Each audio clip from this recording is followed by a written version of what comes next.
How you guys and girls doing today? Black Boy Gamer here, and in this video I'm bringing you an Overwatch quick guide on 3 untalked about winning factors to remember. Let's do it.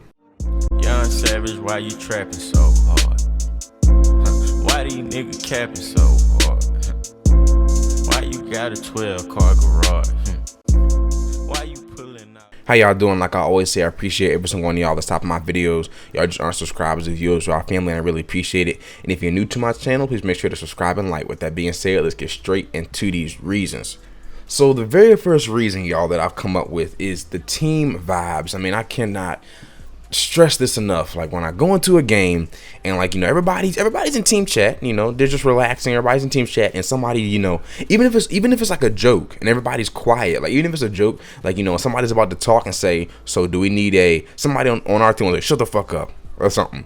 Now that's a joke and I understand that, but you don't know how the other person took that or perceived that, and then everybody gets quiet because it's like, okay, is this dude gonna be the type of guy? Because now you're thinking to yourself, okay, since he said that, he's probably gonna be the type that if we start losing, to be the ones to start getting aggressive and getting toxic.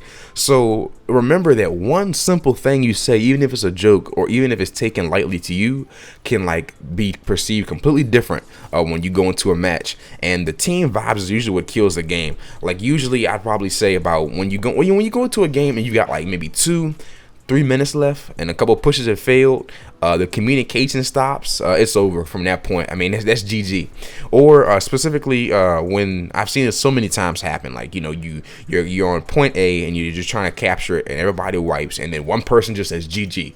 It's the first push on a control point map. Another good example, Oasis. I had this match a couple of days ago. First point on Oasis, we're on attack. Everyone was like, let's not go to the right side because Lucio and Farah are just gonna end up booping us off, and we all go middle. But one person, I think it was a soldier, he goes right because he wasn't paying attention, and he gets booped, and of course we lose that team fight because we were down a player, and he's like, oh well, G, y'all didn't tell me nothing, y'all weren't speaking loud enough to your fucking mics. And then so after that, I said GG. I didn't say GG like in open mic. I just muted my mic because I was streaming. I was like GG. Because I already knew that when he threw the vibes off like that, it's over. Like the vibes mean everything inside of an Overwatch match, and like keeping up that good team morale, even if you lose a round or lose the game, is really what matters. Not only that, you also have to put into factor that once the team morale goes down and people stop communicating, you have to think about, when you play Overwatch, you have to think about not only your team but the enemy team as well. While you're sitting there and your team's arguing and cussing each other out and calling each other names and stuff like that and not communicating or throwing, you got to think that what is the enemy team doing? Like, wow, our team's doing this while the enemy team's probably still communicating. They're still doing call outs. They're giving compliments to each other. When they get kills on our team, if they die together, they say it's okay, group up. So you really have to think about not only your team but the enemy team's doing too. And if your team has bad morale and bad team spirit while the enemy team has good team spirit, it's over right there. Number 2, y'all, I have to say is little call outs. Now, what do I mean by that? Like, when I say call outs, y'all, you want to get to the point where you're calling out little things so much that it starts to get like a little bit on the irritating side. Not like stupid stuff like screaming and stuff like trolling, but simple things like, and like obvious call outs, like of course what matters too with the little call outs is what makes a big difference. Like you can say what you should say, Winston was on right side, focus him, he just used his jump. Or like Lucio about the boot, be careful, back up a little bit, respect the boot, something simple like that. But what I mean by the little miniature call outs is like, if Genji on your team is about to go in and ult, be like, be careful, Genji. You should know that Lucio and Zenyatta might have his ult. So if you want to bait it out, that's fine. But do know you're going to get countered if you do go in, and be careful. Something like that. Like, don't anticipate that everybody on your team knows what's going to happen. Because, when you start panicking, you start freaking out or going into a kind of panic mode, you'll start using ults just because you think it's going to be okay, just because you think that you'll be able to get a team wipe. Or for example, like you see Zarya coming in, I saw Zarya coming in, and I should have did it. It was my fault completely. It would have been a team wipe. It was 99-99, 2-2 CP map, and we were coming in really intense. Mercy rezzed us, the enemy team rezzed them. We had Farah and we had what's her name, Zarya, and you know, Zarya ulted, and before she ulted, like the Zenyatta was coming in from spawn on the enemy team, and I should have said something, but I was like, she probably knows that Zenyatta has ult, so I'm guessing she's gonna wait. You know, somebody's gonna kill that Zenyatta, because I was dead and I was coming back, and I was like, you know, oh, you know, she'll probably know that Zenyatta has transcendence, and you know that we won't have to worry about that.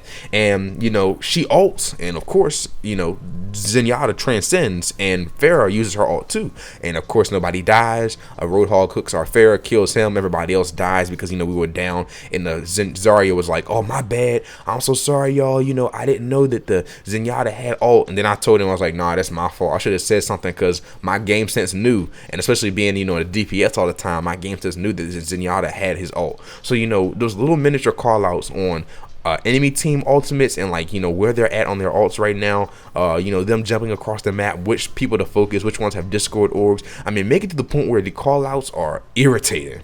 And number 3, y'all, I'll probably say this is one that I see on like a normal basis, and it's like swapping without communication. And I'm not gonna lie to y'all, I'm gonna be real honest with you, and it's like cost me a couple of games from here and there, like when I was in Platinum.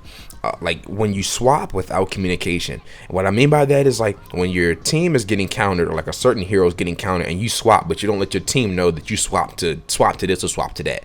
Like, you know, there have been instances when like I was Roadhog and I'm getting decimated by a Reaper on their team, but just getting destroyed by the other Roadhog, and I can't do anything, so I swapped to DPS. But then when we're lacking a tank, we only have one tank, I didn't say anything because I wasn't tilted, but I just swapped. And even though I was getting kills, you know, as Genji, and then picks like that, like, you know, of course we still got dominated because they had more shield, more barrier, stuff like that. And then the guy would be like, or someone on our team would be like, why do we only have one tank? You know, what happened to our other tank? Now I was like, oh shit, my bad, I should have said something. Like, make sure that whenever you swap, like, you have to remember, you know, you are 1/6 of the enemy team, I mean 1/6 of your team. So whenever you swap, like, that's dramatic, like that's serious. Don't just swap and then expect that everything's gonna be just fine. You know, your healers might have to adjust for you, your tanks might have to adjust to keep you protected depending on what you are. You know, if you swap sniper, you might need, you know, some kind of protection, a barrier of some sort. You know, if you want to go DPS, you might need like a pocket heal. If you swap Pharah, you know, let your healers know I'm Pharah. Maybe we might want to get a mercy, switch it up. Like, always be communicating who you're swapping in and out of. That way, when you go back to group up and all get together in a 6-stack, your whole entire team is all together, and like it's going to be perfect synergy. It's not going to be, you know, a missing tank, a missing DPS, only you triple healer. There's been a time when I went healer and like we had 3 healers and we were wondering why there was no damage being put out. Like, always let people know when you're swapping so that way they can adjust accordingly. Okay, y'all, and that is the end of this quick guide for now. I just wanted to give y'all these little miniature tips here.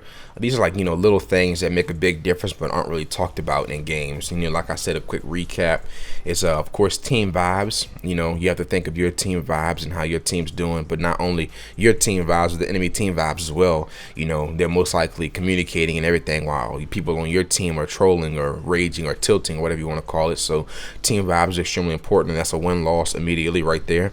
Number 2, the little call outs. Like I said, not only telling people where people are on the map, but having, you know, alt awareness, enemy alt awareness, and having, you know, awareness overall of where people are. And you know, if you have somebody on your team that's about to alt, letting them know, you know, there's a possibility that the enemy might have their ultimate and stuff like that. And, you know, just overall communication. And number 3 is swapping without communication. You know, make sure that every time you swap a hero, you're letting your team know, so that way they can adjust accordingly to whatever you swap to. You know, don't go healer and then end up having triple or quad healers and not letting anybody know until, like, you know, the map or that point's over or that round is over. You know, make sure that every single time you swap, let them know and make suggestions on it. All right, y'all, this is the end of this video. Hope y'all did enjoy this, and I will catch y'all on the next one. BG. Why don't we just relax and turn on the radio? Would you like M or Flu? Let's get Wiz Khalifa high, yeah. Get meditated over medicated.